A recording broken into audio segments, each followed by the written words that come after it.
Здравствуйте, друзья. Дмитрий Евстафьев, профессор Института медиа Высшей школы экономики, кандидат политических наук. В студии «Радио Спутник». Здесь же я, Алексей Осин. Дмитрий Геннадьевич, приветствую. Приветствую.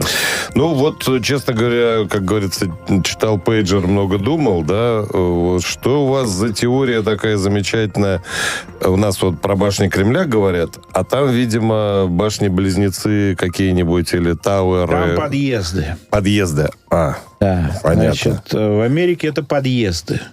Причем это сейчас не шутка будет, это раньше, это правда в староглиняные времена, когда Америка еще не думала, что она невеликая, но и вот когда Госдеп был Госдепом, они вот всем тем, что мы вот наблюдали, там действительно была такая, это американская чисто фишка, что вот борьба разных подъездов, но в Госдепе. Причем, интересно, я всем поражало, в Пентагоне подъездов больше, но там такой шутки не было. Это была шутка именно про Госдеп. Да, поэтому вот там подъезды. И я вам так скажу, в разные подъезды входят люди разных генераций, поколений, генезисов и так далее. По большому счету, сейчас в том, что называется американская власть, 4 слоя.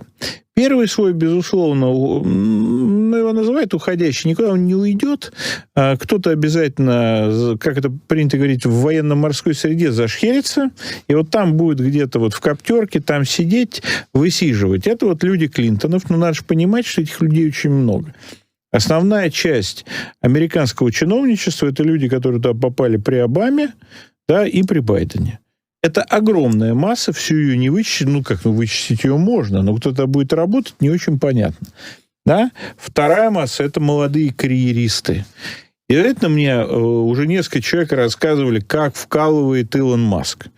Это, конечно, люди, которые пришли с ним и выявляют там узлы, я так их назову, узлы неэффективности. Технология, это понятно, она у американцев отработана на бизнес-консалтинге, они вот эти вещи секут просто моментально, особенно если минимальный человек умеет пользоваться компьютером, так, то вот эти вот узлы неэффективности выявляются сразу. И я сразу хочу сказать, вот про USAID, это даже не узел, это пупырь неэффективности. Понимаете, вот идете вы по полю, да, на нем какой-то холм, даже не холм, гора, она ничем не обусловлена, да, и все про нее знают. Про то, что творится в USAID, знали лет 10. Но изначально, чтобы вы понимали, это структура, которая занималась тайными, не силовыми операциями. Вот это, говорят, там мягкая сила. Это структура, которая в свое время, сейчас вот только бы соврать, в 61-м либо 62-м году создали для сдерживания развития коммунизма в Латинской Америке. То есть это, грубо говоря, ЦРУ без ЦРУшников. Но, правда, тоже с ЦРУшниками, потому что огромное количество людей из ЦРУ там работало, но без силовых методов. Понятно, что с нулевых годов это, конечно, превратилось в полный вертеп. Это все знали.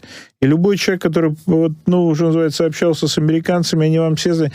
Но не принято было. Не принято было это трогать.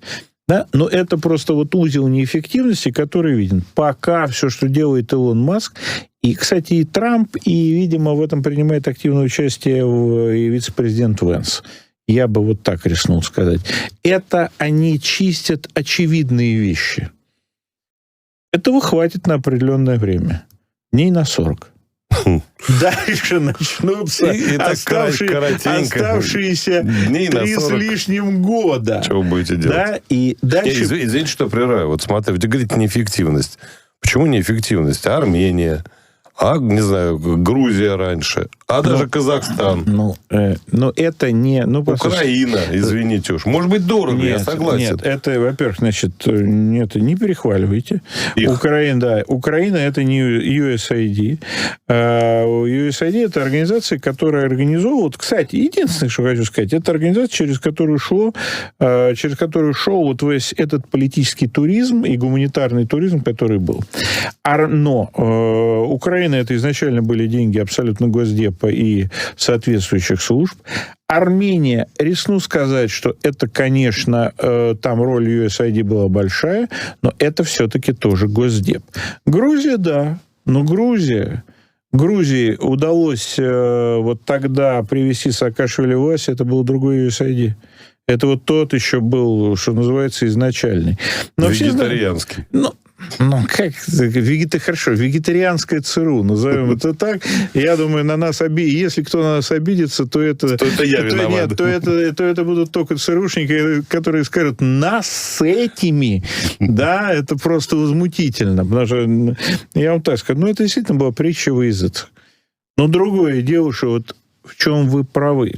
Через это USAID кормилось такое количество политизированной, даже не политизированной, политической публики в Вашингтоне, что тронуть это было нельзя. А сейчас можно. Да.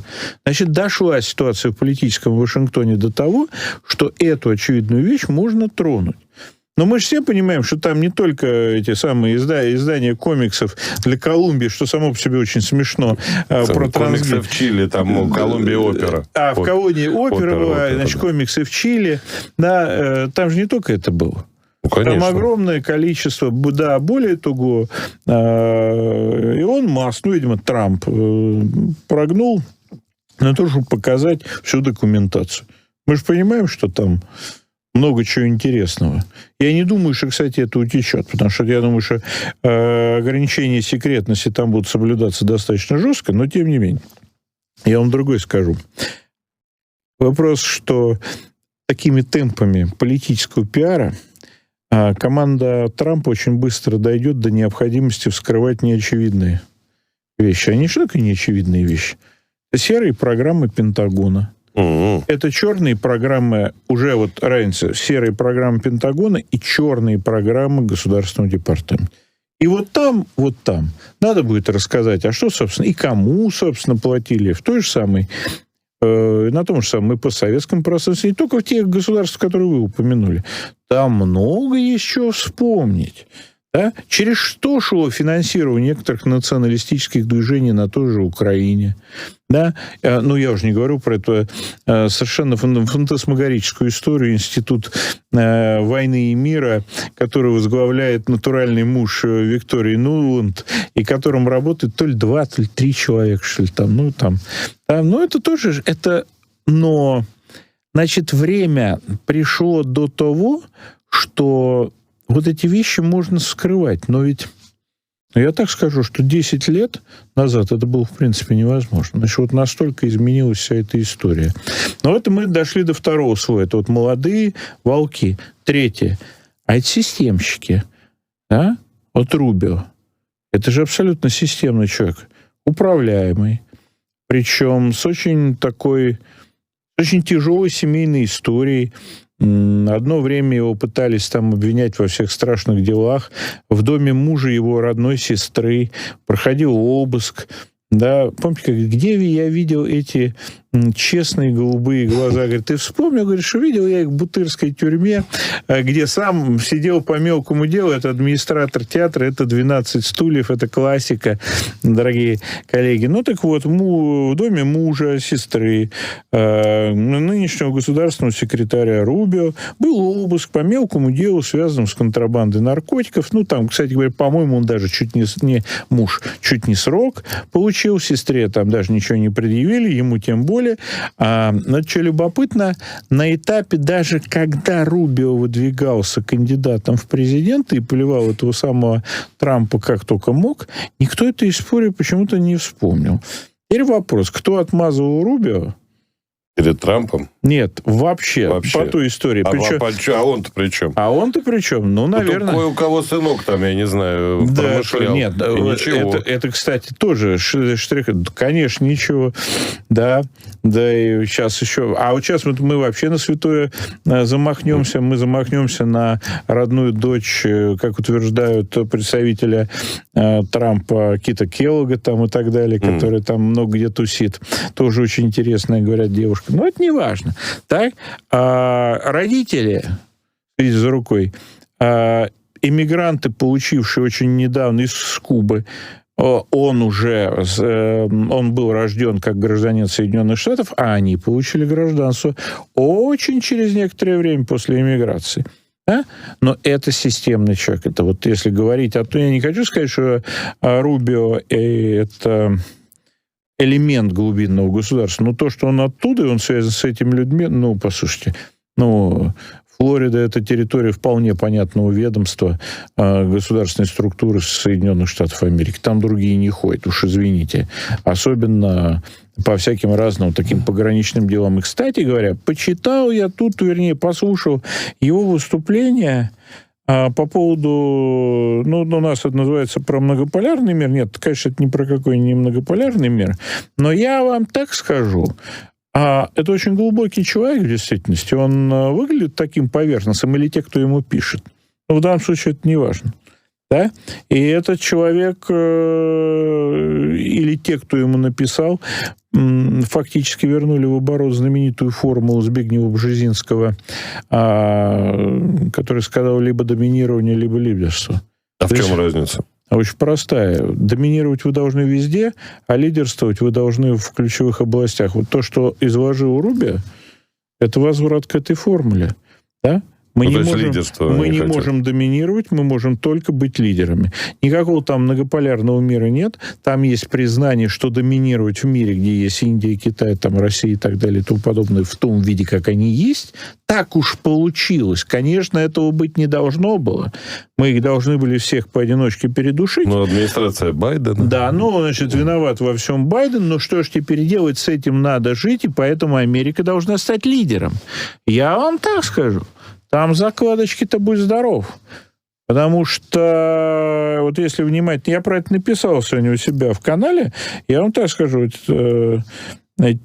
Трамп, он хочет вернуться в действительности к Теодору Рузвельту, всем рассказывает, что он хочет вернуться к Рейгану, но ни то, ни другое невозможно. Еще бы ситуация-то поменялась. Первый человек, который... Сколько месяцев еще не прошло, да? Трампу это сказал, хотя в очень деликатной форме, очень красиво.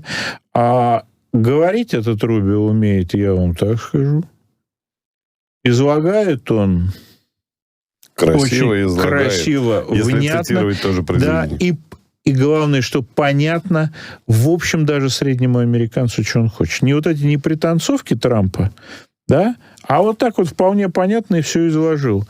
Я вам так скажу, он фактически сказал Трампу, мы не можем вернуться к Рейгану.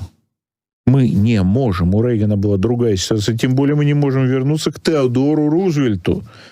Вообще близко ничего нет. Нам нужно изобретать что-то новое. Изобретать что-то новое в изложении Рубио. И надо понимать, что это лидер антикитайской партии в Вашингтоне. Все-таки китайской. В смысле антикитайской. Антикитайской. Не-не-не. Да, именно. Все-таки это направление. Да, я куда да. И он говорит, вот новое это там. А Трамп, так сказать, у него другие там идеи. Ну и четвертая группа, которая составляет современный политический Вашингтон, она пока не подъезд. Вот если у него будет подъезд, там всем мало не покажется. Это люди, которые реально поверили в трампизм. Ни Рубио, ни сам Трамп, ни Маск, да, ни тем более вот эти вот, так сказать, остатки, понятно, что остатки Клинтонов там и Обама, клинтонианцев и обамовцев, они наоборот, воспринимают Трампа как врага, но вот эти все остальные категории в трампизм не верят. Для них это просто один из элементов кадрового лифта. Они заскочили внутрь вот этой вот государственной машины, куда проникнуть не могли. Тот же Трамп, Маск, я думаю, пошел к Трампу только потому, что он понял, что его не возьмут демократы. Он всю жизнь тусил вокруг демпартии. Кстати говоря, Дональд Фредович Трамп тоже, есть мне вот один раз точно, но, по-моему, чуть ли не дважды был членом именно демократической партии. Все течет, все изменяется. Но там, вот он понял, что он там свои идеи, свой, так сказать, политический статус реализовать не может. А вот последняя категория людей, это люди, которые в трампизм верят. Это люди идеологические. Это пример, это хуже намного, вот более идеологизированные люди, нежели те, кто верил в идеалы, так сказать, глобального либерализма.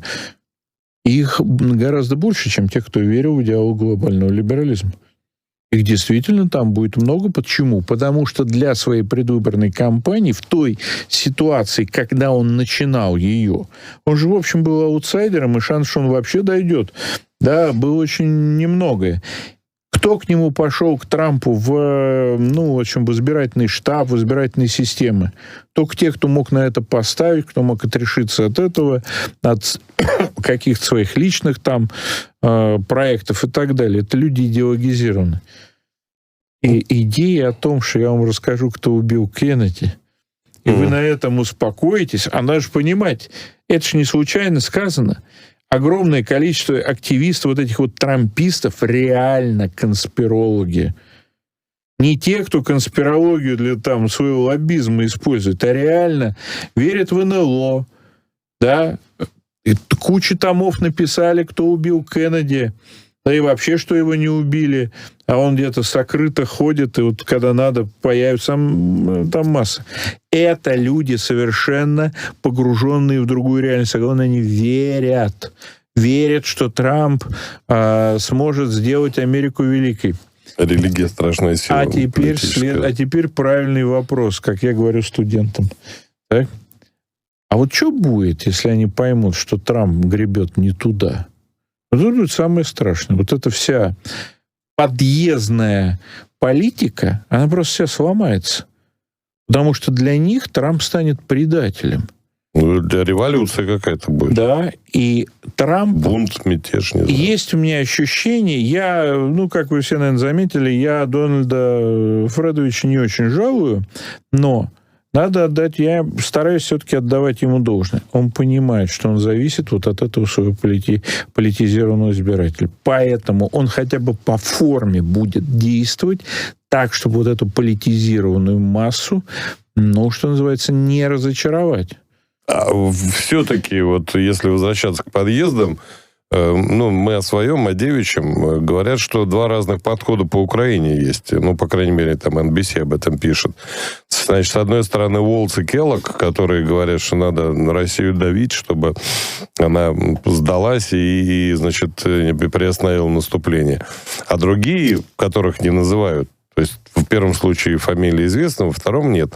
Они говорят, что наоборот надо сокращать помощь. Ясное дело, что мы на этой стороне, но тем не менее.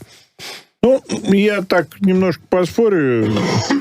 Я считаю, что мы на своей стороне, мы должны работать в своем графике. Вот. Действительно, Уолтс и Келлог — это люди, которые заявляли свою позицию о том, что необходимо в той или иной степени усилить давление на Россию, чтобы она прекратила додавливать до своего, не вообще до уничтожения Украины, а додавливать до своего варианта мирного урегулирования, который Владимир Владимирович излагал, собственно говоря, в июне 2024 года на совещании известного МИДе. Почему? Я их, в общем, как говорится, не разделяю, как вы понимаете, их точку зрения, но я понимаю их логику. Потому что если выходит Дональд Трамп и говорит, а я принимаю условия Путина, а там, собственно, там было 4 базовых наших условия, еще несколько вещей, которые были там обозначены, то это что означает? Это означает крах всей политики не на Украине, вообще всей политики в Восточной Европе. И колоссальный сигнал всем остальным союзникам Америки, которые в эту историю вписались. Так? Нет. Пока Америка себе этого позволить не может. Мы должны понимать, что Украина – это, конечно, актив семьи Байден. Но это проект Америки. Украина как проект, вообще-то, Украина антироссия, это точно надо понимать. Они вообще началось при республиканцах, и одним из архитекторов Украины антироссии является такой полузабытый человек, как Ричард Чейни. Это ключевой элемент неоконов. Вот это точно можно сказать, что этот человек был из глубинного государства, да, и там клейма негде было ставить от криминала, но тем не менее, это был человек глубинного государства. И активом это было семьи Байден, но проектом это был США. Ну, правильно, Байден кормился с этого, а тут геополитика. Это же и две здесь разные появляются люди, которые говорят, а зачем нам сдавать этот актив? Давайте посмотрим, может быть, мы его приведем в порядок, да, и он нас будет кормить, или, во всяком случае, мы его на что-то стоящее разменяем. Почему? Потому что если принимаются условия, которые обозначила Россия, да, и которые неоднократно, подчеркиваю, абсолютно четко подтверждал Верховный главнокомандующий, это не актив. Это вообще ни на что не разменяешь. Более того, следующим этапом будет необходимость что-то давать Польше. Ну, Италия везде, как вы понимаете. Поэтому нет. Вот эта вот партия совершенно четко обозначила, что нужно иметь актив, по крайней мере, для использования. Рискну сказать, что Трамп по своему психотипу, по своему подходу к ведению политики, вообще по своей идеологии сделки, будет тяготеть к этой группе. Почему? Он же хочет сделку заключить. Для того, чтобы сделку заключить, у него должен быть актив. Это означает, что этот актив должен накачать, это означает, что этот актив должен привести в порядок. Ну, это, кстати, означает, что там должен быть новый менеджмент, но актив как актив он не сдаст. Кто представляет собой другую группу? А я вот думаю, что это Рубио. Я решил произнести эту фамилию. Почему? Потому что Рубио понимает, что каждый лишний день, который Соединенные Штаты продолжают инвестировать в проект под названием «Украина», который заведомо убыточный. Они уже выявили совершенно фантастические средства объема расхищения, так? Как расхищение? Освоение. Да, потому что в действительности на Украину сплавили огромное количество вооружения. Так?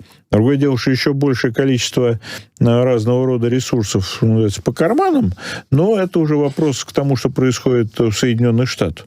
Да? Каждый лишний день участия в конфликте вокруг Украины, это значит лишний день, который с точки зрения Рубио подарен Китаю для подготовки периметра обороны. И, кстати, должен сказать, что самый главный успех, который пока достигла администрация Трампа, простите, это достиг лично Рубио. Это Панамский канал. Так? Все остальное, вы меня извините, можно бегать вокруг Канады и вокруг лично Трюдо, запускать фейерверки и шарики и говорить, я его победил. Но по факту пока со стороны Канады уступок нет. А со стороны Мексики, конечно, есть уступки по поводу борьбы с всякими этими наркокартелями. Но такие... Посмотрим, чем дело кончится. Кстати говоря, тут я поиронизирую, посмотрим, кто там победит еще.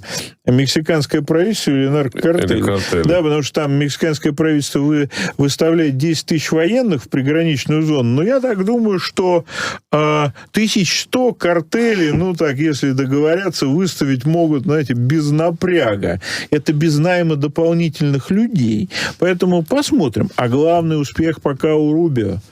Да? И именно с этих позиций он произнес то, что он произнес. Он произнес позиции человека, у которого уже есть успех и есть что показать. Дмитрий Евстафьев, профессор Института медиа Высшей школы экономики, кандидат политических наук в студии «Радио Спутник». Здесь же я, Алексей Осин. Через пару минут новости. Оставайтесь на орбите.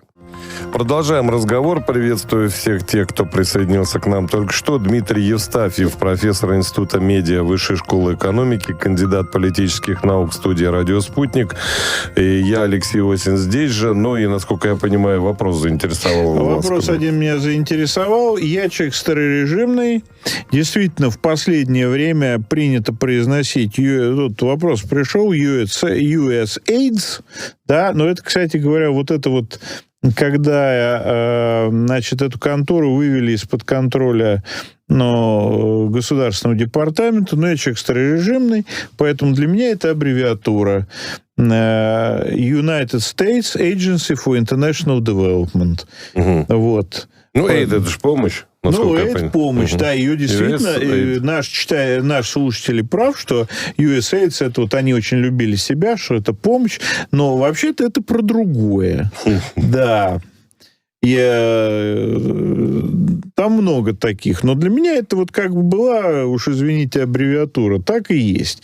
Так, созданная вполне с конкретными целями. Прежде чем к библейской теме перейти, так заинтригую, давайте по спецтрибуналу, который хотят организовать, ну, то есть заговорили там в Киеве для Путина, но ведь очевидно же, что спецтрибунал организует тот, кто победит, и в роли обвиняемого будет тот, кто проиграет.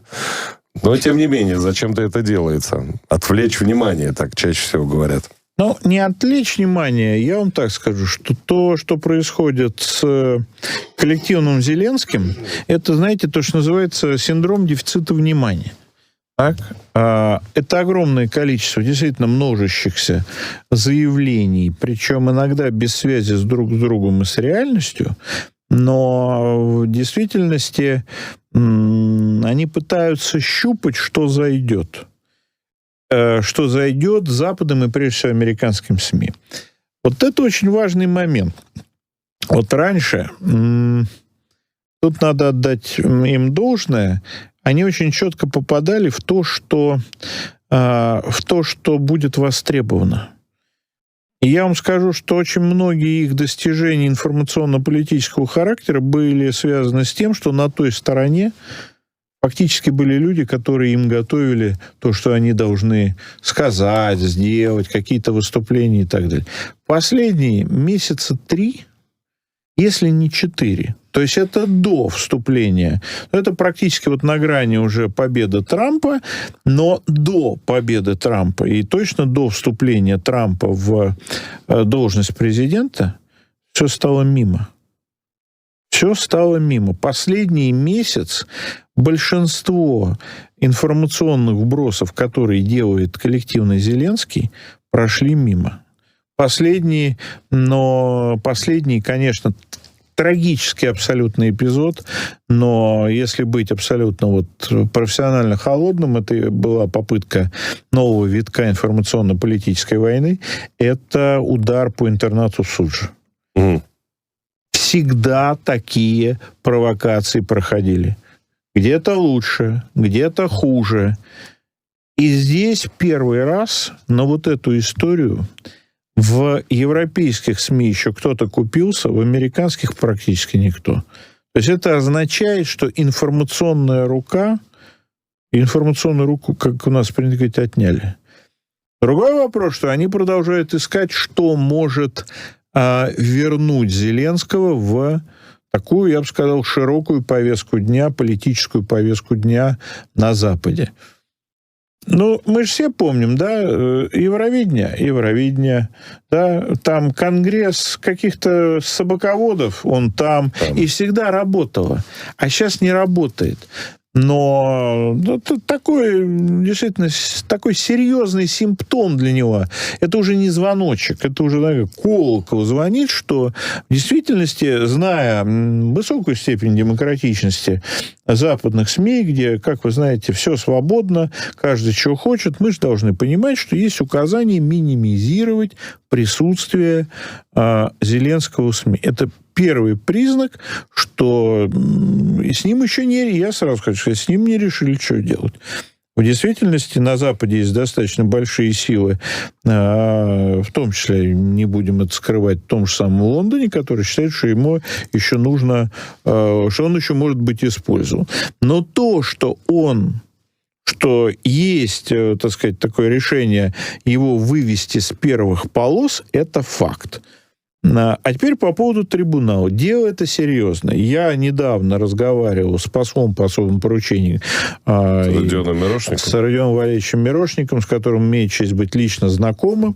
И вот мне очень нравится его системный подход, полный сбор доказательств, легализация этой информации, обнародование этих доказательств на Западе, чтобы нам не могли сказать, что мы ничего не рассказывали, вы ничего не рассказывали и так далее. Мы все рассказали, вы не хотели услышать. И тогда Международный трибунал с участием стран, готовых высказать свою точку зрения по гуманитарным преступлениям, по преступлениям против человечности, ну и, соответственно, суровый, но справедливый приговор этого самого трибунала. Трибунал по военным преступлениям – это вещь, которая прежде всего юридическая, затем политическая и только в последнюю очередь информационная. То, что делает Зеленский, это прям противоположно тому, да, как это... Ну, если бы это вообще интересовало, он давно бы уже вышел на мирные переговоры по российской формуле. А вот эти удивительная еще история. Они пытаются реанимировать в западных СМИ, особенно в экспертном сообществе, формулу мира Зеленского. Вот это самое поразительное во всей информационно-политической истории последнего времени. То есть то, что умерло еще при Байдене, пытаются вернуть в повестку дня. Про продажу ресурсов, что ли? Ну, это конечно. же один пунктик. Вот это пункт продажи ресурсов и так далее. Но надо же понимать, что Трамп просто взял ресурсы за долги. О чем он честно и сказал.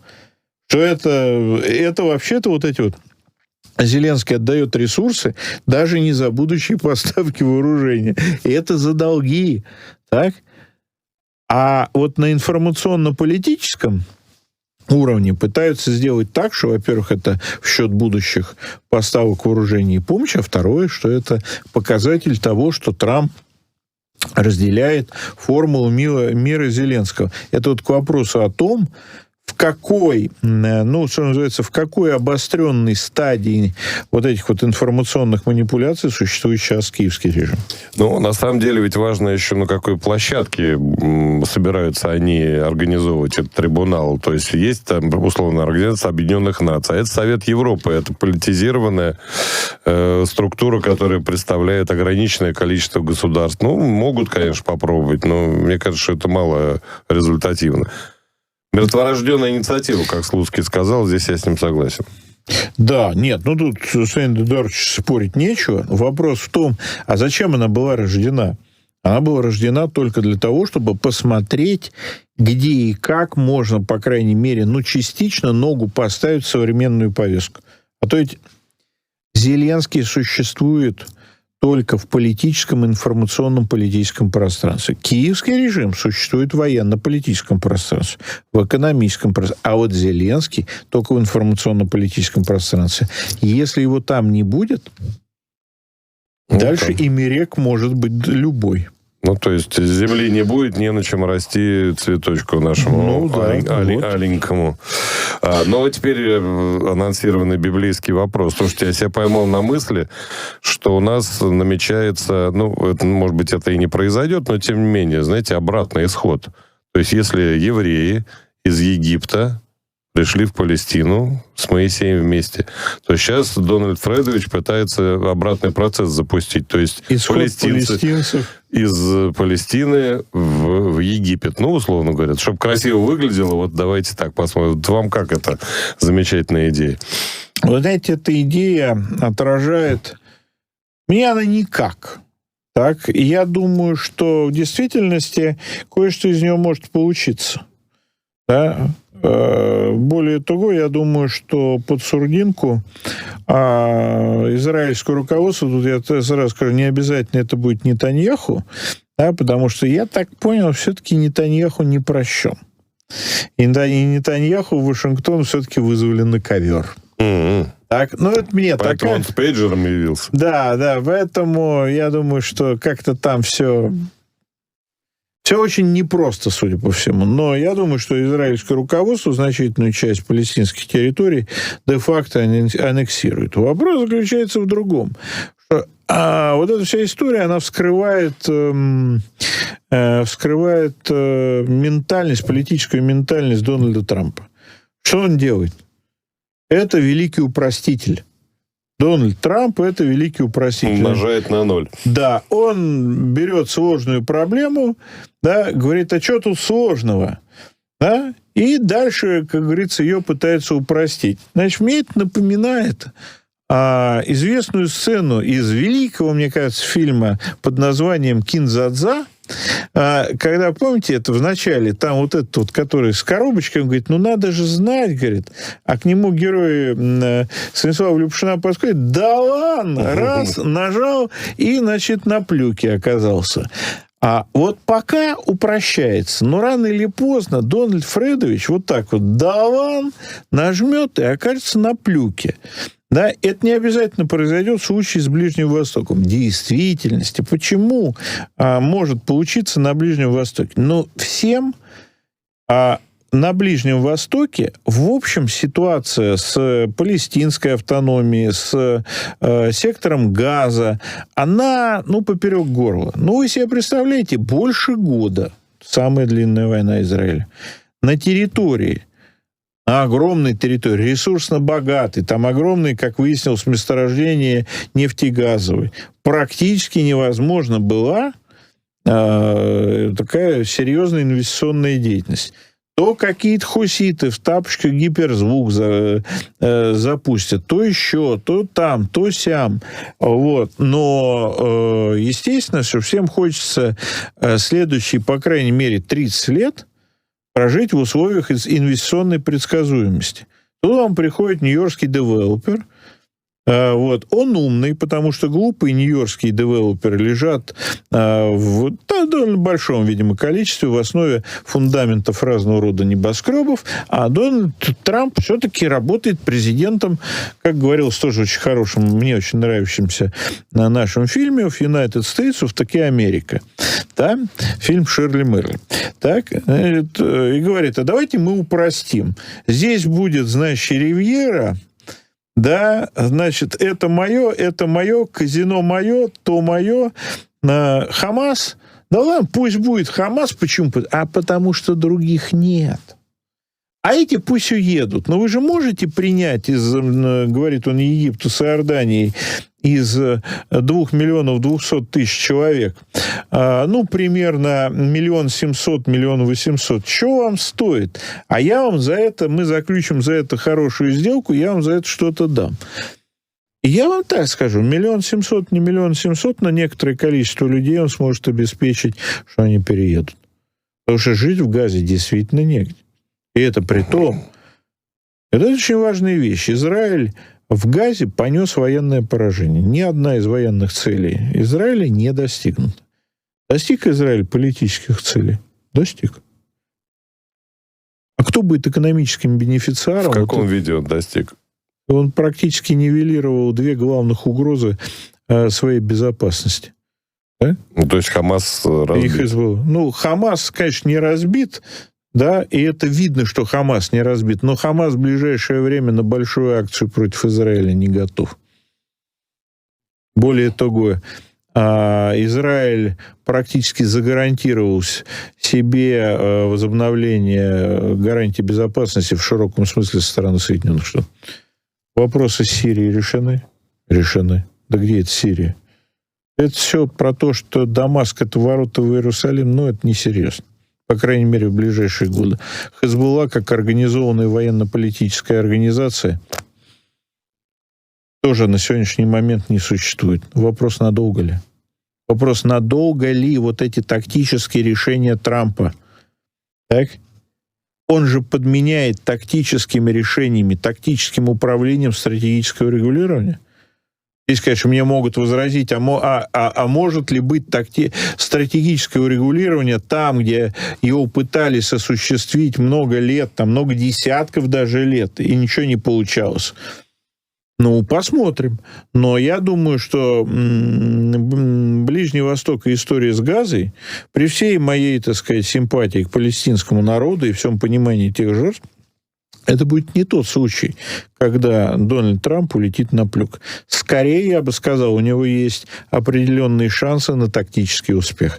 По крайней мере, значительная часть богатых, а среди палестинцев очень богатые люди, будут готовы обсуждать с ним определенный вариант урегулирования, особенно если он каким-то образом через израильтян и так далее. Ну, там все время контакты между Хамас и израильтянами есть. Это тут что? Это же Ближний Восток, все понимают. Да? Сможет превратить Хамас в управляемую силу. А Египет-то согласится? А Сиси чего скажет? Если ему миллион подкинут граждан. А это вопрос условий. Египет – это государство, у которого очень много внутренних вызовов. И Египет – это государство, которое, конечно, миллион палестинцев, особенно людей, которые принимали участие в различного рода радикальных исламских организациях, для Сиси это, конечно, подарок небольшой. Но вопрос заключается в том, какие экономические условия предложит Трамп. Это другой вопрос задам. А что может Трамп предложить сегодняшнему Ближнему Востоку? У него есть то, что он может предложить? Или это опять вот эти пиар-фантики? Я вам так скажу, на плюк он из Ближнего Востока не улетит. Это будет следующий этап. Но именно на ближневосточном урегулировании станет понятно, что Трамп может, кроме пиар. Почему? Потому что ситуация на Ближнем Востоке подразумевает системную, длительную, очень тщательную и очень молчаливую работу. Это подразумевает институты и аппарат. И если у Трампа, не будет институтов, аппарата и способности молча, в тишине. Ближний Восток – это большие деньги. Большие деньги любят кладбищенскую тишину. Как же он их заработал-то, елки-мотал. 4 раза причем. Да, тоже очень интересно. Он 4 раза выходил на то, что называется under article. Under article 11. После, называется, защита, по-моему, какой-то там статьи. У них эта формула есть. Он всячески сопротивлялся, причем там перезанимал личному банкротству. Для него личное банкротство было смертельным. Он может обанкротить любую свою корпорацию. Он фактически обанкротил республиканскую партию. Но его личное банкротство для него недопустимо. Поэтому тут очень все интересно. Но Ближний Восток потребует от него способности к тишине, способности наладить работу аппарата. И при этом Ближний Восток это не сильная географическая сторона того же Рубио. Рубио все-таки понимает, видимо, очень глубоко Латинскую Америку. Рубио давно работает по Китаю. Я вас уверяю, по китайским уязвимостям знает очень много. Но я не нашел свидетельств, что Рубио реально глубоко занимался вопросами Ближнего Востока. Посмотрим. Но Ближний Восток – это история системная. Вот здесь будет очень много ясно про Трампа. Но эта история, я вам скажу, это история 2025 года. Вот она либо сейчас разворачивается в ту сторону, куда его разворачивает Трамп, либо с конца 25-го на начало 26-го года, а начнет все это понемножку сыпаться, особенно с учетом экономической ситуации в Турции. Довольно сложных процессов в Иране. Пытаются, конечно, новые сирийские власти что-то там устаканить. Тоже посмотрим, чем дело кончится. Очень такие неоднозначные процессы в Северной Африке пошли. То есть или у Трампа за год получается, во всяком случае, вывести... Ривьера это другое, да? Вывести это на какой-то политический процесс. Или все, или, что называется, бумеранг может начать возвращаться. И тогда уж про Иран пару слов в этой связи, что там-то все прям говорят, что завтра война начнется. Многие. В этой ситуации, которая есть в регионе, я так скажу, война может начаться уже даже сегодня. Так. Израиль вообще от атаки на Иран сдерживает только одно. Израиль реально знает результаты своего удара и результаты удара иранского. И надо сказать, что и те, и другие результаты сильно отличаются от того, что они рассказывали всем СМИ. Поэтому здесь вопрос такой. Я так скажу, что все, если судить по экспертному западному сообществу, все ставки на то, что в Иране начнет происходить внутренняя дестабилизация. Прямой войны с Ираном В общем, за исключением Израиля, который считает, что он сможет относительно безнаказанно провести операцию по политическому обезглавливанию Ирана и по уничтожению ядерного потенциала, вот кроме Израиля, в общем, в войну на Ближний Восток никто не бежит. Но мы же с вами знаем из исторического опыта, что войны обычно начинаются, когда никто не хочет воевать. И находится кто-то один, который говорит: а давайте попробуем. Да, и потом, да ничего страшного, мы вернемся домой к Рождеству. Это та фраза, с которой начиналась Первая мировая война. А вторая нет, разве через месяц все закончится? Ну, примерно так, да. Ну, не через, ну там через месяц были умны. Как это, я, по-моему, вычитал это воспоминание Кима Филби, когда он работал в британской разведке, говорит, и самые, говорит, радикальные, но их никто не слушал, говорили, что русские продержатся до ноября. 1941 года имеется в виду. Вот примерно так. Ну, да, вот примерно так начинается. Поэтому, но вот все, что там сквозит в западных экспертных площадках, это то, что Иран вошел в спираль внутреннего кризиса. Они очень болезненно восприняли подписание наш договор с Российской Федерацией. У нас тут очень многие эксперты говорят: да что там подписали, что такого особенного нет? Ну, может и нет. А вот западники увидели в этом договоре достаточно много для себя вещей, которых очень озаботили, в том числе, кстати говоря, по предотвращению деятельности враждебных организаций на территории друг друга там, и так далее.